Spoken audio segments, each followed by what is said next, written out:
दुख की बात यह है कि पिछले 5 साल में उत्तर प्रदेश में योगी सरकार ने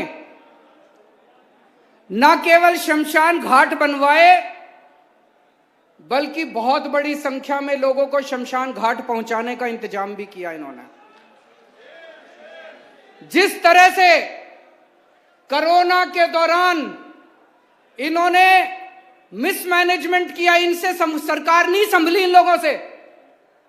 पूरी दुनिया में थू थू हुई, पूरी दुनिया में अगर एक कोई राज्य है, पूरी दुनिया में अगर एक कोई सूबा है जहां पे सबसे बुरा कोरोना का मैनेजमेंट हुआ तो वो उत्तर प्रदेश है।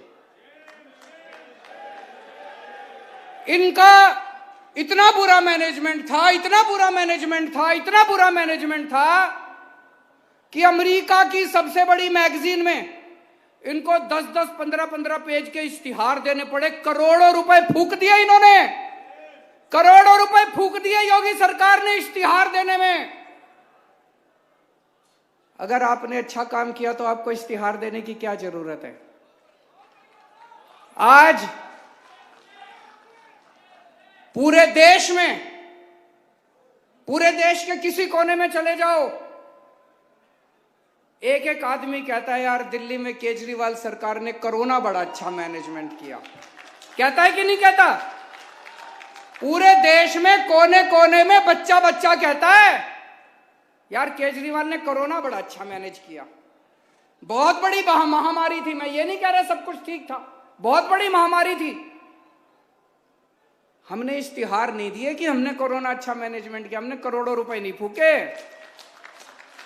आज आप में से कोई दिल्ली चला जाओ, दिल्ली में जरा सा एक राउंड लगा लो, पूरे दिल्ली में केजरीवाल के होर्डिंग नहीं मिलते, योगी के होर्डिंग मिलते हैं। आज पूरी दिल्ली में मैंने काउंट करवाए, दिल्ली सरकार के 106 होर्डिंग लगे हुए हैं और योगी जी के 850 होर्डिंग लगे हुए हैं। कई बार तो मेरे को लगता है ये पता नहीं उत्तर प्रदेश का चुनाव लड़ रहे हैं कि दिल्ली का चुनाव लड़ रहे हैं। तो दोस्तों, इन्होंने आपकी खून पसीने की कमाई का पैसा जो आप टैक्स के रूप में देते हो, करोड़ों करोड़ों रुपए फूंक दिया इन्होंने इश्तिहार में, इश्तिहारबाजी में। क्यों? क्योंकि इन्होंने, इनके बस में इनसे सरकार नहीं चली, तो इन्होंने 5 साल में केवल शमशान घाट बनाए और जनता को शमशान घाट बेचने का इंतजाम करा। दोस्तों, मैं बाबा साहब अंबेडकर का बहुत बड़ा फैन हूं। फैन नहीं हूं, भक्त हूं मैं।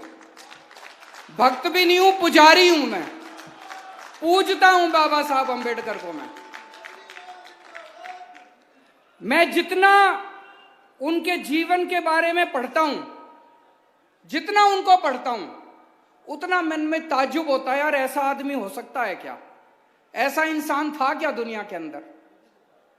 एक इतने गरीब से गरीब घर में जन्मे, बेहद गरीब घर में जन्मे, बचपन से छुआछूत बर्दाश्त की, अन्याय बर्दाश्त किया।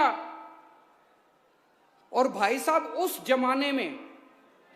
जमाने में अंग्रेजों के जमाने में विदेशों से 2-2 पीएचडी की डिग्री लेके आए थे, एक लंदन से और एक अमेरिका से।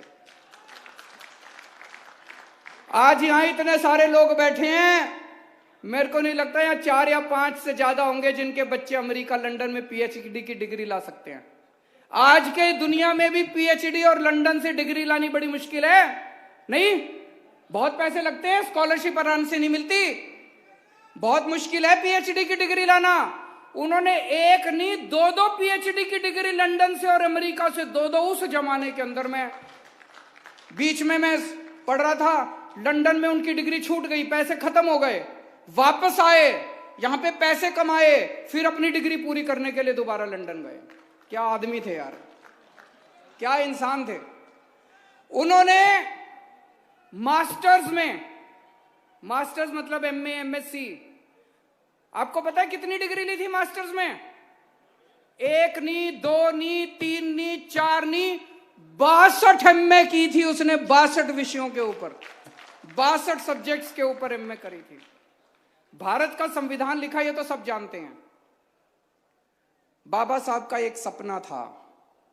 बाबा साहब ये समझ गए थे कि समाज को बराबरी तभी मिलेगी जब हर बच्चा अच्छी शिक्षा पाएगा। शिक्षा पाना जरूरी है। बाबा साहब का सपना था इस देश के हर बच्चे को, चाहे वो गरीब के घर जन्मे, चाहे वो दलित के घर जन्मे, चाहे वो एससी के घर जन्मे, चाहे वो ब्राह्मण के घर जन्मे, किसी भी बच्चा, जो इस देश में बच्चा पैदा हो, उसको अच्छी शिक्षा मिलनी चाहिए। बाबा साहब का सपना था। आज 70 साल बाद भी हम सपना पूरा नहीं कर पाए। मैंने कसम खाई है, बाबा साहब का सपना मैं पूरा करूंगा। पूरा जीवन, मेरी पूरी जिंदगी बाबा साहब का ये सपना पूरा करने में चली जाए तो मैं अपने जीवन को सार्थक मानूंगा। 7 साल हो गए अब हमको दिल्ली में सरकार चलाते हुए। 7 साल में एक ही चीज सीखा हूं, 75 साल में इन पार्टियों ने जानबूझ के, मैं ये शब्द बड़े नपे तुले, जानबूझ के देश को गरीब रखा है, अशिक्षित रखा है, ताकि हम इनकी रैलियों में जाते रहे, हम इनके वोट बैंक बनते रहे। हमें पढ़ने नहीं दिया। जानबूझ के सरकारी स्कूल खराब रखे इन्होंने, जानबूझ के इन लोगों ने हमें अनपढ़ रखा। 5 साल में अगर दिल्ली में हमने सरकारी स्कूल ठीक कर दिया तो यूपी में नहीं हो सकते थे? यूपी में भी हो सकते थे। करना नहीं चाहते ये लोग, इन्होंने जानबूझ के हमको अनपढ़ रखा है। अब नहीं चलेगा। अब जनता खड़ी हो गई है, अब जनता खड़ी हो गई, अब नहीं चलेगा। दोस्तों, उत्तर प्रदेश में अभी थोड़े दिन पहले मनीष सिसोदिया जी आए। मनीष सिसोदिया जी ने कहा, भाई हमारी उत्तर प्रदेश में सरकार बनी तो हम स्कूल अच्छे करेंगे। उत्तर प्रदेश के शिक्षा मंत्री ने, शायद संजय जी, शिक्षा मंत्री ने उनको डिबेट के लिए चैलेंज किया। उन्होंने कहा, उत्तर प्रदेश के शिक्षा मंत्री ने, कि हमारे तो स्कूल बड़े अच्छे हैं, आके देखो। तो मनीष जी ने सोचा, यार चल के देख लेते हैं, हम भी सीख लेंगे थोड़ा। मनीष जी आए देखने के लिए। भाई साहब, लखनऊ का पुलिस कमिश्नर भेज दिया कि मनीष सिसोदिया को गाड़ी से नीचे मत उतरने देना। तो इसका मतलब स्कूल ज्यादा ही खराब है। मैं आमंत्रित करता हूं योगी आदित्यनाथ जी को, दिल्ली में आओ, कोई स्कूल देख लो, जिस मर्जी स्कूल में घुस जाओ। जी ने तो 5 साल सरकार चला ली, इनसे तो स्कूल ठीक हुए नहीं। योगी जी, तुमसे ना हो पाएगा, इनसे तो स्कूल ठीक हुए नहीं। अब अगर आपको अच्छे स्कूल चाहिए, अगर उत्तर प्रदेश वालों को अच्छे स्कूल चाहिए, तो एक मौका आम आदमी पार्टी को दे दो, और अगर खराब स्कूल चाहिए तो इनको दोबारा वोट दे देना। अच्छा, दिल्ली में आजकल 24 घंटे बिजली आती है जी। जब हमारी सरकार बनी 2015 में, तो 8-8, 10-10 घंटे के पावर कट लगते थे। अब हमने दिल्ली में सारी व्यवस्था ठीक कर दी। दिल्ली में अब 24 घंटे बिजली आती है। किस किस को पता है दिल्ली में 24 घंटे बिजली आती है? आप में से पूछना चाहता हूं, उत्तर प्रदेश में किस किस को 24 घंटे बिजली चाहिए? जरा से हाथ खड़े कर दो, जिस जिसको 24 घंटे बिजली चाहिए। तो बिजली मुफ्त दिलाएगी। 5 साल में योगी जी से तो हुआ नहीं। योगी जी तो अभी भी, मैंने सुना योगी जी के पहले 4-4 घंटे के पावर कट लगते थे। अब योगी जी के टाइम पे 8-8 घंटे के पावर कट लगते हैं। एक बार और बीजेपी को वोट दे दो, 12-12 घंटे के पावर कट लगा करेंगे। तो अगर आपको 24 घंटे बिजली चाहिए तो आम आदमी पार्टी को वोट दे देना, और अगर पावर कट चाहिए तो जाके योगी जी को वोट दे देना। दिल्ली में 24 घंटे बिजली मिलती है, और भाई साहब मुफ्त बिजली मिलती है। मुफ्त बिजली मिलती है। अपने यार दोस्त और रिश्तेदार को फोन कर लेना, यकीन नहीं होगा, मेरे को पता है आप लोगों को। आपको लगेगा केजरीवाल झूठ बोल रहा है। भाई साहब, 0 बिल आता है, 0 बिल तो आता है, वो 0 होता है, 0। उसमें कोई टैक्स नहीं, कोई सर्विस चार्ज नहीं, कोई बिजली की खपत नहीं, कुछ नहीं। ये लेके आया हूं मैं दिखाने के लिए। मेरे को, मैं कई राज्यों में जाता हूं ना, तो लोग कहते हैं केजरीवाल जी आप बोल तो रहे हो, लेकिन ऐसा हो सकता है क्या? ये देखो भाई साहब, ये कोई राजवीर है, उसका 0 बिजली का बिल। ये कोई गोयल साहब है, उसका 0 का बिजली का बिल। ये कोई गुलाटी साहब है, ये इतने सारे 0 बिजली के बिल लाया हूं। 0 बिजली के बिल आते हैं भाई साहब। 35 लाख परिवारों के दिल्ली में 0 बिजली के बिल 24। अब उत्तर प्रदेश में चाहिए नहीं चाहिए बिजली 0? चाहिए नहीं चाहिए? हाथ खड़े कर दो सारे। चाहिए। बिजली के बिल 0 चाहिए नहीं चाहिए? चाहिए। कौन कर सकता है? कौन कर सकता है? केजरीवाल। योगी तो नहीं कर सकता। जिसको 0 बिजली के बिल चाहिए हमको वोट दे देना, और जिसको महंगी बिजली चाहिए योगी को वोट दे देना। और भाई साहब ये आसान काम नहीं है। 24 घंटे बिजली देना और 0 बिजली 0 बिल देना, यह कोई चमत्कार ही है भाई साहब, है कि नहीं है? मैजिक है, जादू है, चमत्कार है। तो ये ऊपर वाले ने हमको वरदान दिया है। ये काम केवल केजरीवाल कर सकता है और कुछ नहीं, कोई। आजकल ये कई पार्टियां, मैंने सुना है कई पार्टियां कह रही हैं जगह जगह जाके, हम भी 300 यूनिट देंगे, हम भी 200 यूनिट देंगे। अरे कोई नहीं देने वाला, ये केवल केजरीवाल दे सकता है और कोई नहीं दे सकता। इसका फॉर्मूला केवल हमको आता है।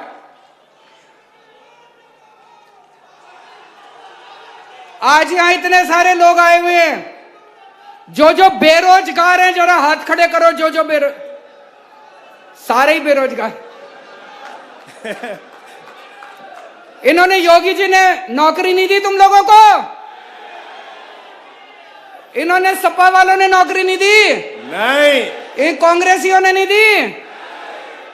हमको वोट दे दो, हम नौकरी देंगे आपको। और मैं हवा में नहीं कह रहा, दिल्ली में 10 लाख नौकरियां दे के आ रहा हूं। 10 लाख नौकरियां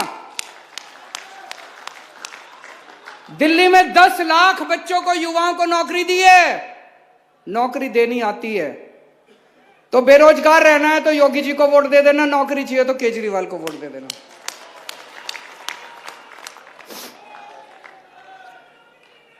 अभी थोड़े दिन पहले मैं अयोध्या में रामलल्ला जी के दर्शन करने के लिए गया था। बहुत अच्छा लगा, बहुत शांति मिली। जब बाहर निकला तो मन में एक विचार आया। मन में विचार आया कि हे प्रभु, मुझे ताकत देना, मुझे शक्ति देना कि मैं भारतवर्ष के हर व्यक्ति को अयोध्या में श्री रामचंद्र जी के दर्शन करा पाऊं।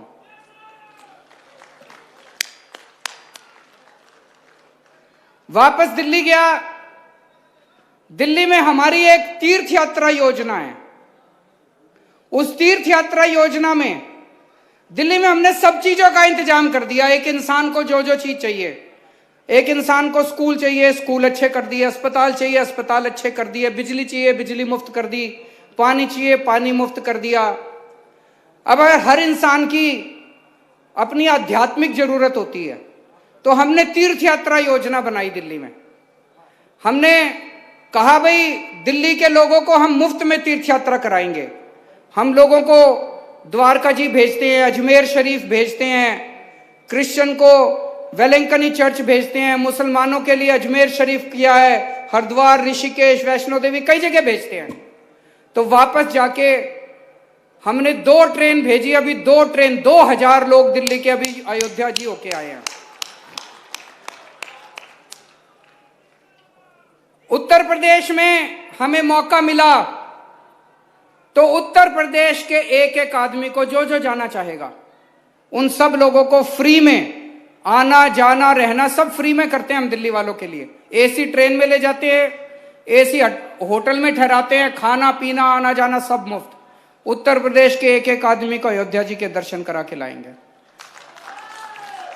जो लोग अयोध्या जी दर्शन करने जाना चाहते हैं जरा हाथ खड़े कर दो, और जो लोग अजमेर शरीफ जाना चाहते हैं वो हाथ खड़े कर दो।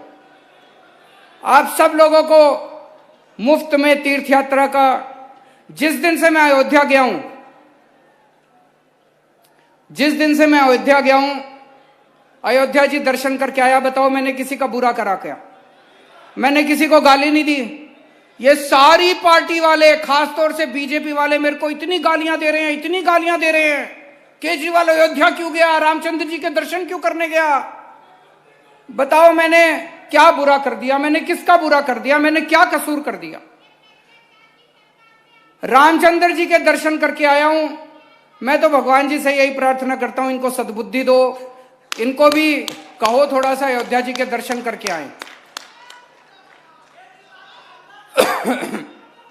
एक हमने ऐलान करा है, जितनी 18 साल से ऊपर की उम्र की महिलाएं हैं, हर महिला को हर महीने 1000 रुपए उसके अकाउंट में डलवाया करेंगे। मैंने ये कहा है, तब से ये सारी पार्टियां मेरे को गालियां दे रही हैं।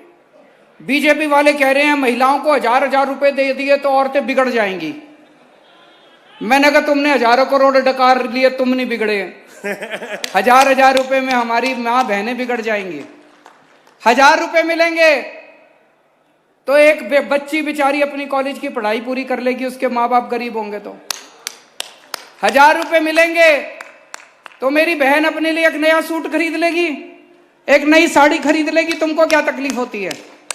1000 रुपए मिलेंगे तो एक माँ, बेटी आएगी घर में, उसके हाथ में थोड़े से पैसे रख देगी, उसको भी खुशी होती है। इनको क्या तकलीफ होती है? ये मेरे पीछे पड़े रहते हैं। जब मैंने बिजली फ्री करी, बोले Kejriwal free free free free कर रहा है। एक जगह अमित शाह जी गए, गोवा बोले Kejriwal free free free free कर रहा है। मैं अमित शाह जी से पूछना चाहता हूं, आपके घर की बिजली कितनी फ्री है? मैं योगी जी से पूछना चाहता हूं, आपके कितनी फ्री है? भाई साहब, इनकी एक एक मंत्री की 4-4 हजार यूनिट हर महीने फ्री है।